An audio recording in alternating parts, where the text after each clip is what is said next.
Are you ready? Okay, good morning. David Merriman from the Department of Health and Human Services. I'm here today kicking off the Cuyahoga County Equity Commission. Today is July 15th. It is 10:04. I unfortunately have a prior conflict. I'm not going to be available today. I will be turning the meeting over to Lenora Lockett, the Vice Chair of the Equity Commission. Lenora, can you please carry the meeting out from here? Thank you.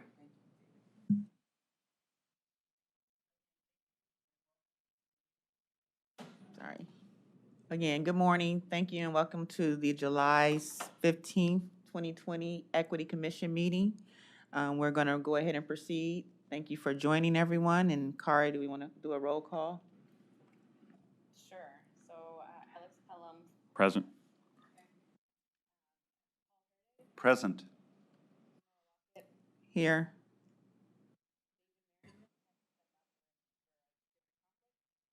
Jesse Drucker.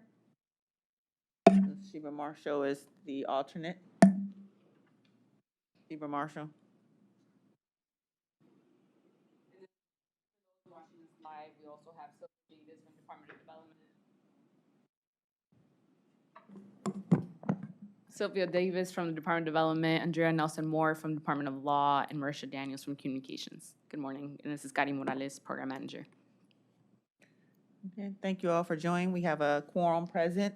I would like to proceed to the next item, which is the review and approval of the minutes. They were emailed. Did everyone have an opportunity to review them? Yes. Are there any changes, or is there a motion? I move approval of the minutes. Second. All in favor? Aye. Say aye. Aye. Any opposed?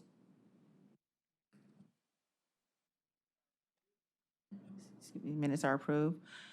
Kari, do we have anyone that signed up for public comment or any public comment? We have not received any messages for public comment. Okay, thank you. The next on the agenda is any opening remarks from the Equity Commission members, and I guess I'll go right to left, starting with Yes. Paul. Thank you, Lenore. On behalf of the Department of Development, I have two updates. The first is to note that the department's request for statements of qualifications for supports to small business assistance agencies is outstanding and is open through Monday. We've conducted a pre-bid meeting and had a good response. We've had interest from a great number of our intermediary organizations, and we see this as a step to providing county resources to support the development, especially of minority-owned small businesses. So we're looking forward to receiving those responses, conducting a review, and then making recommendations to County Council for awards. We will be providing at least $3 million of resources for supports to small businesses over a 2-year period. My second note is I want to, I'm sure, join all the commission members in thanking Kari Morales for the terrific support and service and leadership Kari has shown over her time working with Cuyahoga County to help us stand up the county's very important work on equity. The work will continue. We wish Kari the best in her future endeavors, which I understand will be in Indianapolis. And just want to say on behalf of the department and all of us how thankful we are for Kari's work to date. Thanks, Kari. Thank you. Good morning. Just note, Jesse Drucker, Director of HR, has joined us. A couple of things from Public Safety and Justice Services. Over the last month, we have held 4 sessions with our employees going through some of the work of the Equity Commission, updating our divisions on what this commission's done, what the case committee has done, and kind of what we see our roadmap as PSJS moving forward. Those were done virtually through our Microsoft Teams platform, and were pretty well attended, each one of them. I wanted to thank Lindy Burt, who's here, serves as my alternate and the deputy director, for all her help coordinating that and all the work she's done behind the scenes and filling in for me when I'm not here. We have started to move forward with some of the department-specific trainings. So we have a removing racial bias in 911 that we're sending 3 members to, management, mid-management, and our call takers, so that they can kind of observe the course, take the course, and see if there is value in us looking to offer it to all the dispatch centers throughout the county. The other piece is I can tell you as we begin to start the conversation in our department, there's a lot of energy. There's a lot of want to, if you will, of people that want to be involved and people that want to participate. So I think once this ball gets rolling countywide and continues to roll, it's going to do nothing but snowball and pick up momentum. That's all I've got. Thank you. Director Drucker, we're on any opening remarks from Equity Commission members? Yes. Right. Yeah. You have to tap. In the, Yeah, we are. So I do have to report that Director Merriman was called away on an emergency, so he's not able to chair the meeting. Being the last department on the pilot, we are off to a little bit of a slower start than some of our colleagues, but we have had a general introduction at our all-staff meeting.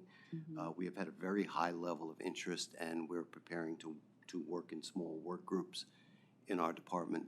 As you know, we also have a variety of locations, so it's a question of the logistics.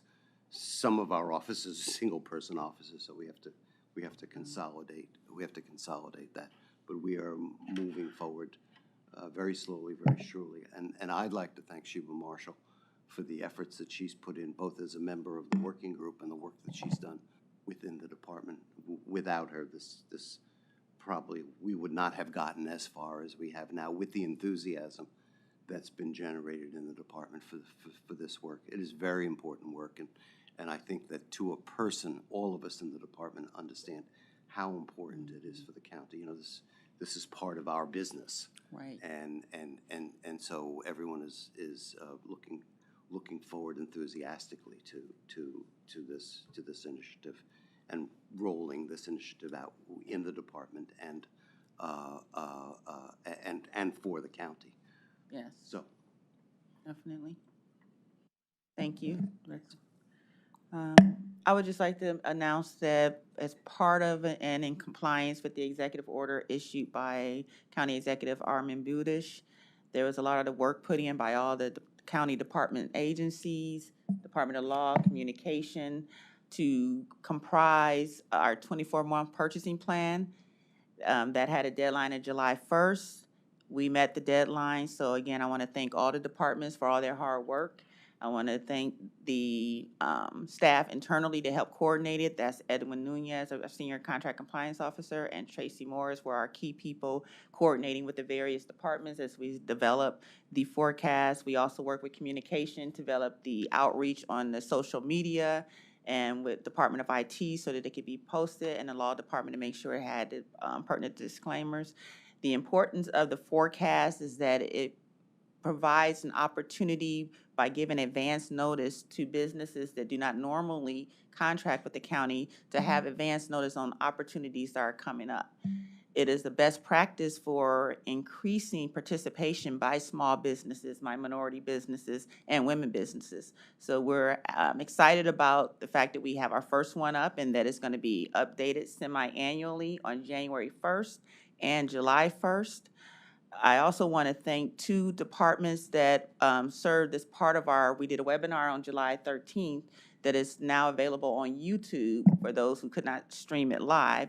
And we have volunteers from the Department of Health and Human Services. So first I want to thank Health and Director Merriman, who's not here today, but he and Paul Porter, who's his administrator for their Division of Contract Administration and Performance.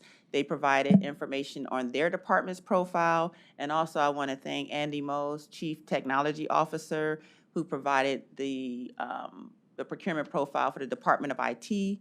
We have 30-plus departments. Hopefully, there's an opportunity as we do these updates for the other departments in the county to give insight to the vendors and in general about what we're looking for, in particular from vendors for helping us provide them and fulfill our goals and missions. So again, I just wanted to make sure everyone knows that that's available and that it's one of the milestones, is not the, as we're saying, this is part of our business, is finding a way to get the word out on opportunities so that we're more, so we can improve equity, diversity, inclusion in general for the county.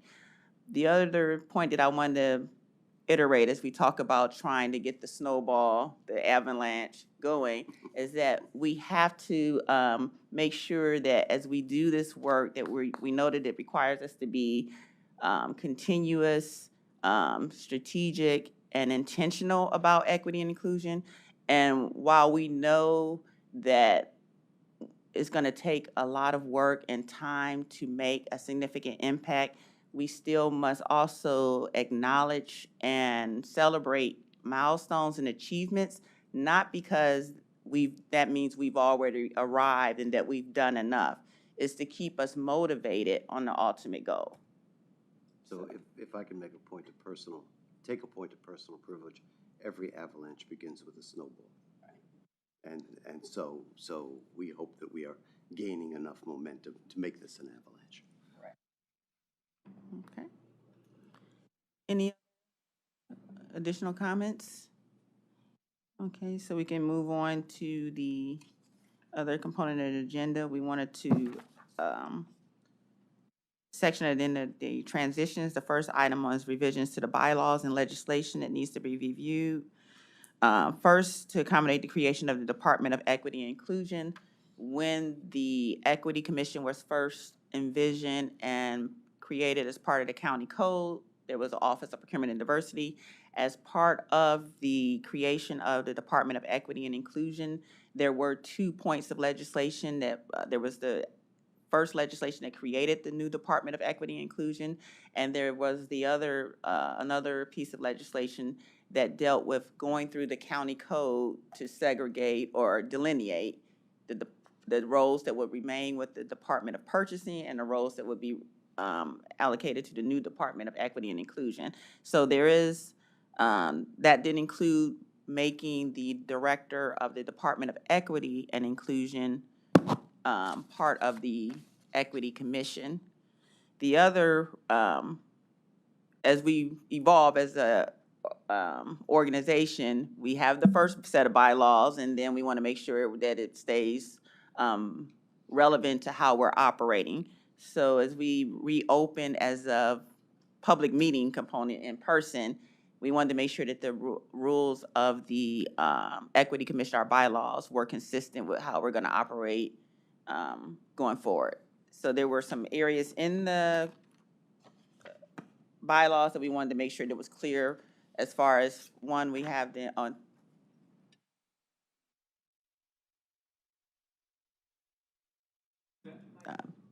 Yeah. Armin, did you want to make any comments now, or maybe? Okay.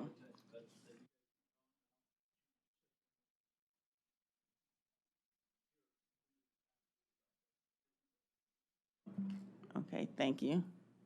So we were just gonna take this opportunity to review the bylaws to see if there was anything that we felt we needed to change or update, to clarify, to make sure that we're clear. One of the areas there was a rush with July 1st being the lifting of the the emergency order related to the COVID and pandemic, and now public meetings as of July 1st must be done in person and comply with the standard Ohio Revised Code requirements. We wanted to make sure that it was clear as far as the working group, because the working group includes membership from the Equity Commission, but the Equity Commission being a public body, if there's a quorum of the, and again, I don't want to speak out of turn, we got legal opinions, so, but in general, we wanted to make sure that that the working group, as long as there's not a quorum of members there, and we're, obviously, the working group is not voting on actions to take place, that the working group can continue to have virtual meetings if desired. That's correct. So- I would support that, Lenore.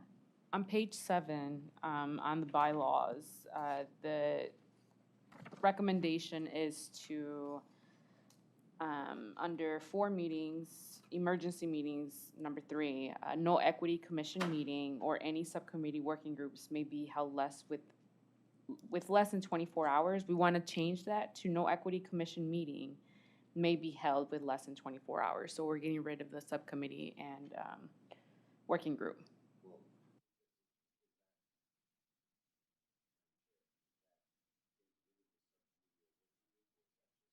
Just in the bylaws. So it's just, our goal is to make it clear that the working group is not a public body as long as we do not have the quorum of the public, the members of the Equity Commission.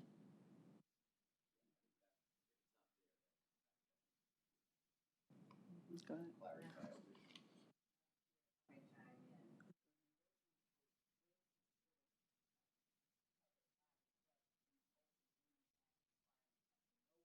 Okay.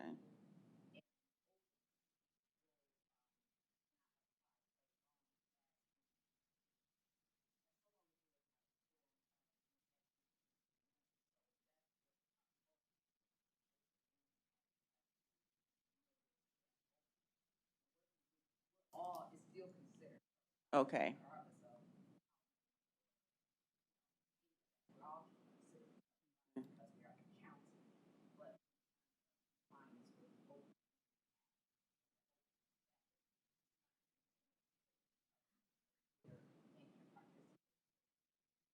And I just want to note for the record that is Assistant Law Director Andrea Nelson Moore that just spoke on the clarity of the action that we're asking for and the differentiation between the open meeting requirements being triggered for the working group.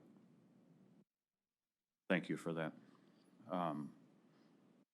The only other thing that I would look at, Kari, is on page 5, just making a note to correct the title that accurately reflects Ms. Lockett's new position and is consistent with the code for the membership side.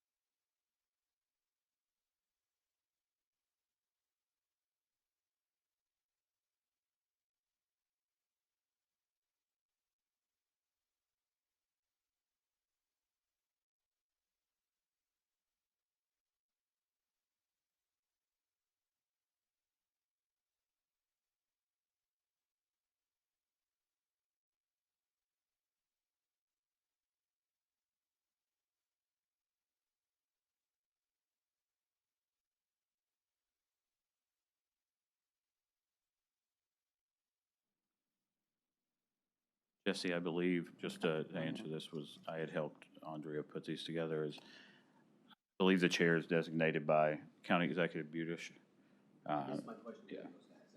Yeah, and I believe when Ted left, David and Lenore were appointed as co-chairs specifically.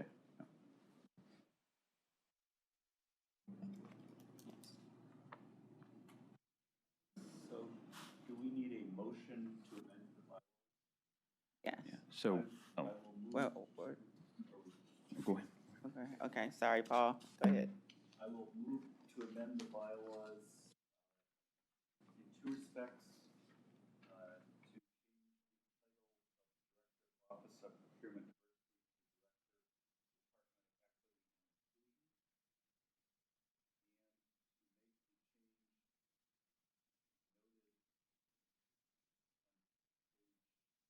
Diversity, 7,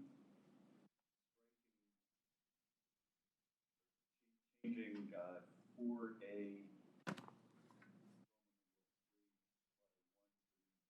no equity commission meeting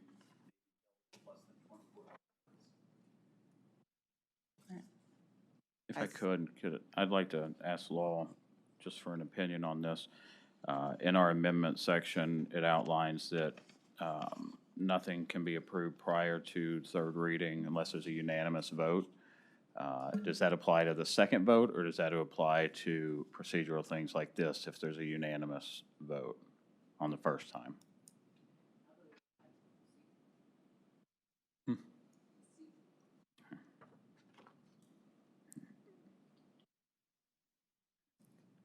Could you clarify where you're speaking of? Kind of. I would just amend Paul's recommendation that this be voted on for consideration of passage today due to it not being structurally changed, and in my second, that we push to vote that unanimously today to make it effective immediately. Accept the friendly amendment. Yes. I second.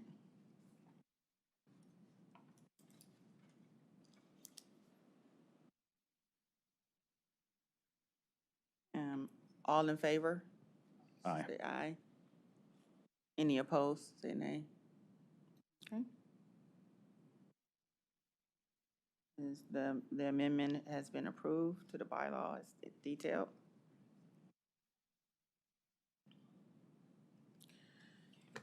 So the next item on the agenda was the workload and schedule for the remainder of the year. Again, 2021 has flown by. We're at the halfway mark. So part of this was when we had the working group meeting, one of the breakout sessions was to come up with a proposed plan for the equity report that's supposed to come out in January. And also, the other item was the GARE employee assessment. So we're just looking for Equity Commission view on the proposed work plan for the remainder of the year. That was a separate item in the packet that was sent out by Kari. It has the title Tentative Timeline. The first component is the remaining calendar for the meetings. It's consistent with our standard of each month. August 19th, September 16th, October 21st, November 18th, and December 16th as being the remaining calendar meetings for the Equity Commission for the remainder of the year. Any discussion on that area? Chair, I would like to note that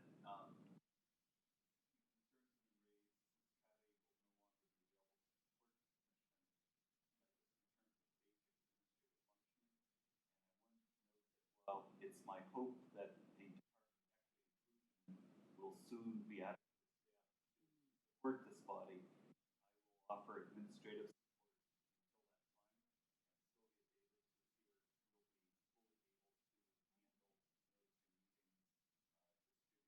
copies that need to be distributed. It keeps running. Oh, thank you very much, Paul. That would be very beneficial. And we're gearing up.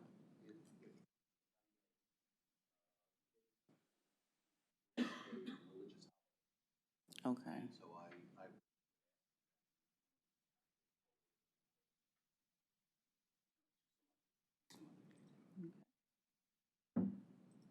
So either, are we looking at keeping it on on the Thursday?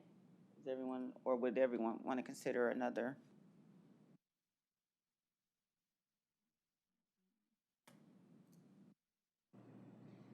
We can move it to the next Thursday, which would be the 23rd.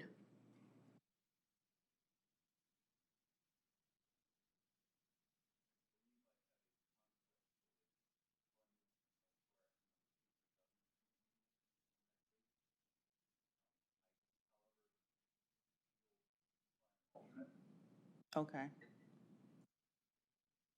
Anyone else have a conflict with moving it 1 week, keeping it on the same date and time, but moving it to the September 23rd? Okay.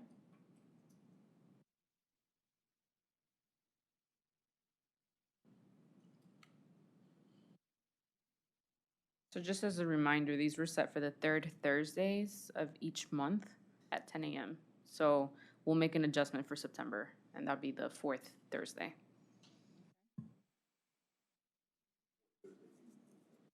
Correct. Okay.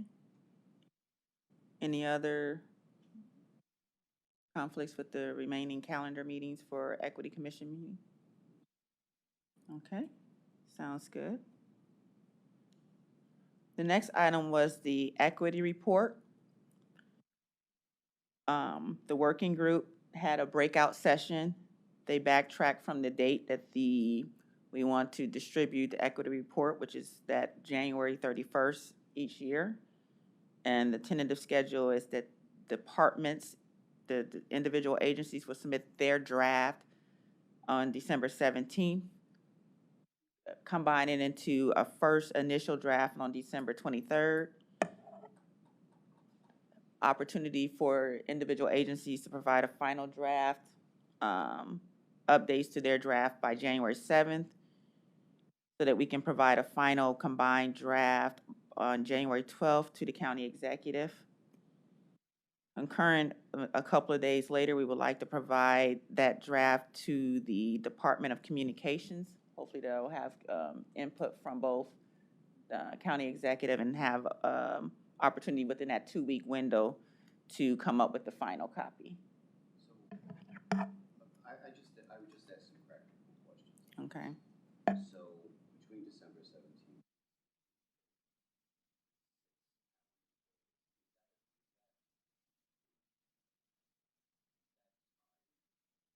Practically, is that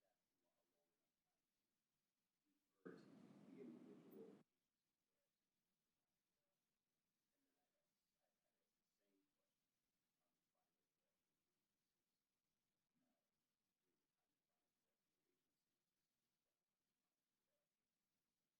Executive, that's only 5.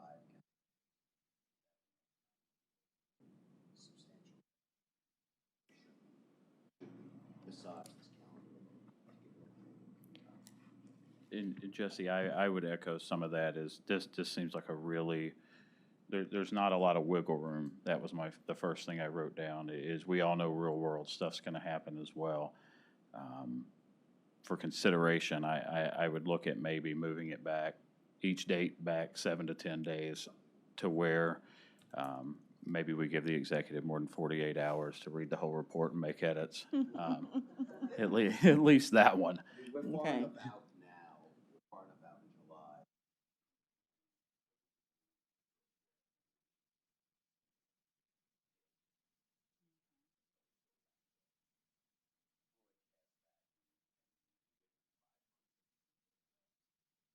Okay. Give us a little more. Okay, I mean, we need this to be. right, okay. And I think we also, that avoids the holiday season that's mid to end of December as well, where people will be out of the office. Yeah. Right. So are we looking at December 10th? That gives us 1 week, and then potentially December 3rd.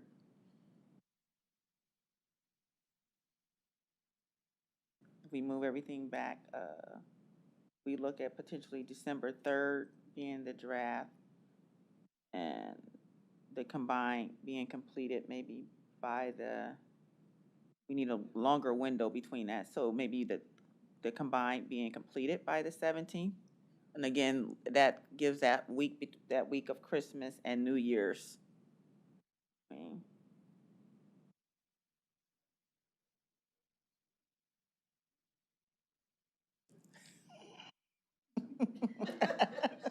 yeah, you're sandwiched in between Thanksgiving.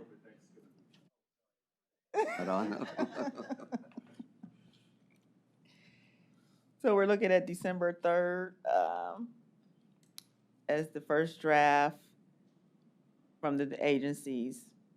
December 17th is the combined draft, so that gives at least a full I think that's 2 weeks for the work week. Yeah, I think that's good. Then when we return from the holidays, we could still have We can either have the final draft being due by the 23rd from the agencies, or the 31st, or some of them might have end of the year numbers.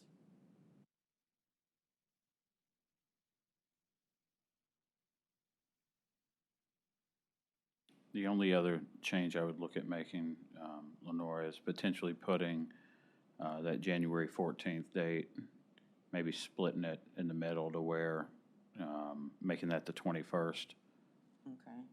to where the executive has a little time, because, and then that way comms has another week to pull it. By that time, it should be pretty firm, it should be pretty well put together, and then comms has a week to make it pretty and presentable.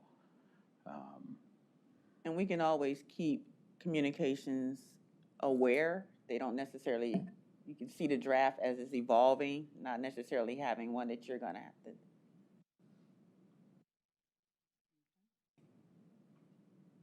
So right now, just to be clear, we're looking at December 3rd, the first draft from agencies, the combined draft being on December 17th, January 7th still being final draft, so that we can get a combined final to the county executive on the 12th, but sliding the date that the actual final will be sent to communication on the 21st, knowing that we'll still coordinate in between that time.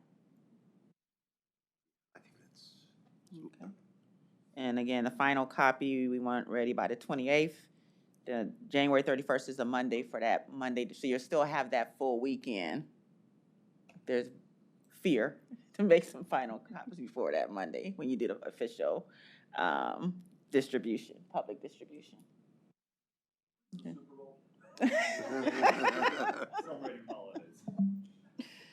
Okay. that has become an American holiday of sorts. Sometime in And- February, they keep adding games and moving it Yes, back. yes, yes. Right. Any other concerns with the draft timeline? Then the final item was the GARE employee assessments. This was one of the best practices, part of when you're starting your major racial equity and inclusion work to get this assessment.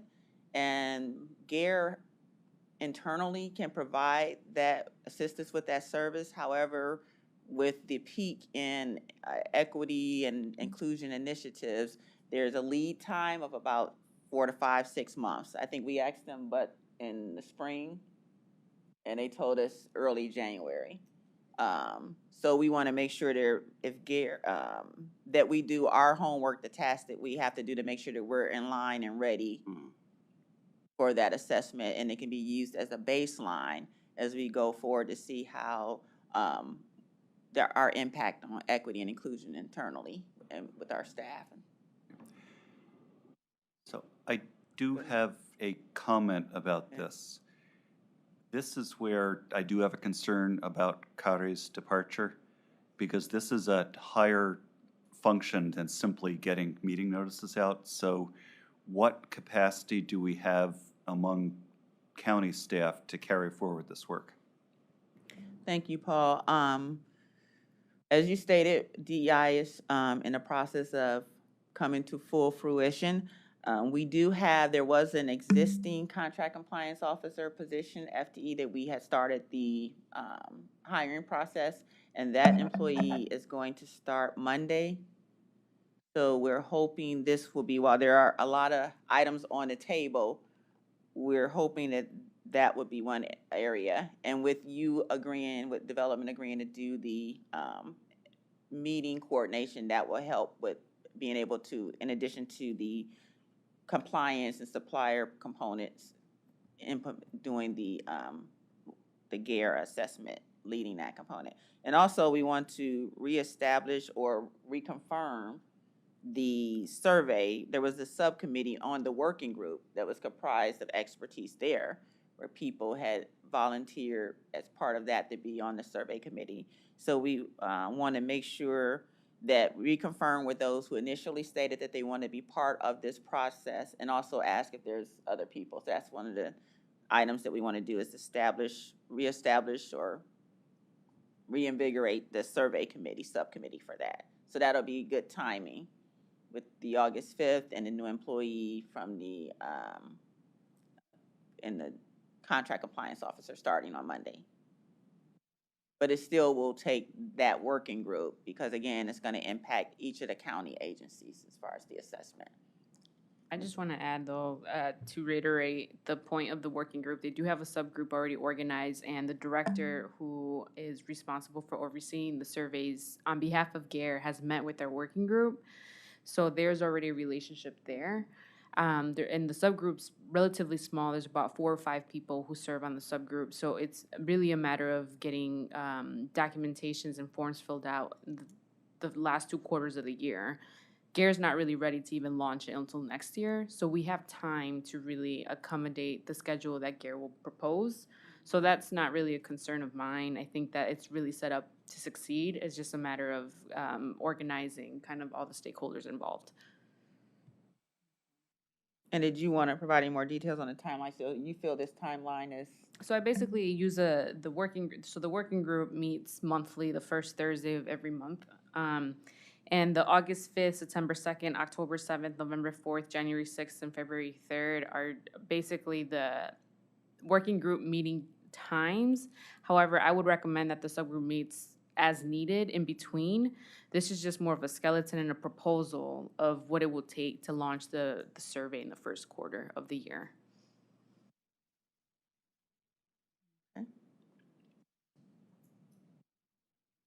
any additional feedback on these timelines and work schedules? So we wanted to have our official approval of this timeline, that this is our goal and our plan for the remainder of the year. Does it, any further discussion, or do we want to entertain a motion to approve all, or do we feel like we need to do them individually as we revise them? I think we can approve these things in the whole. There's any need to approve them individually. I think there's an implied recognition that we may have to revisit this timeline, which is easy enough to do, but I think we can do it just in.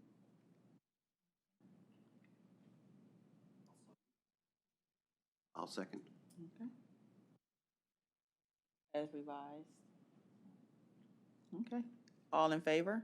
Aye. Any opposed? Okay, the motion carries. All right, we're at the closing remarks. I would ask and apologize if I missed this in last month's meeting. Will this group need to take any further action on the selection of the consultant, or has that been taken care of? We're still in the selection process. Okay.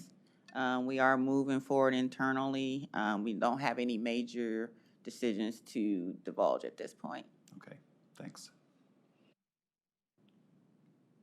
Any closing remarks? Armin, did you want?